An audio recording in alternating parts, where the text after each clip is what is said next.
Depuis 2 mois, des inondations catastrophiques sont signalées dans le département du Nord Congo. À Mosaka, dans le département de la Cuvette, le débordement des eaux du fleuve Congo et de ses affluents ont inondé tout le périmètre urbain de la localité. Des dégâts considérables touchent aussi bien les maisons d'habitation que les structures administratives.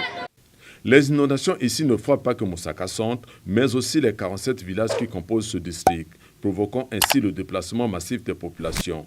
Des milliers de personnes se retrouvent sans abri et sans accès à l'eau potable et aux services médicaux de base. L'hôpital fonctionne pratiquement à moitié. Tout Mosaka, on ne peut se promener qu'à base d'une pirogue. Les gens ne viennent plus à l'hôpital. Les conditions hygiéniques dans cette ville entièrement inondée soulèvent des inquiétudes quant à la propagation des maladies hydriques. Mosaka, c'est une île flottante. Tout ce qui est en bas ressort. Je vous assure qu'on va avoir des problèmes de maladies puisque les toilettes sont inondées. C'est difficile à l'hôpital. C'est très, très difficile.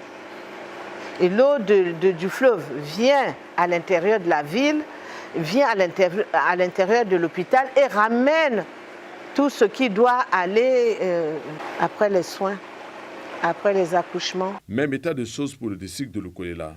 Ici, le district est coupé en deux. Le quartier où c'est inondé complètement, c'est le quartier du marché. Donc pour aller de l'autre côté, il faut emprunter les chansons des pirogues là par la rame. 36 villages sur les 43 que compte ce district sont sous les eaux. Maisons, plantations et élevages sont ravagés par les eaux. Plusieurs personnes se retrouvent sans abri et le sous-préfet de la localité se retrouve dans l'incapacité de pouvoir reloger les sinistrés.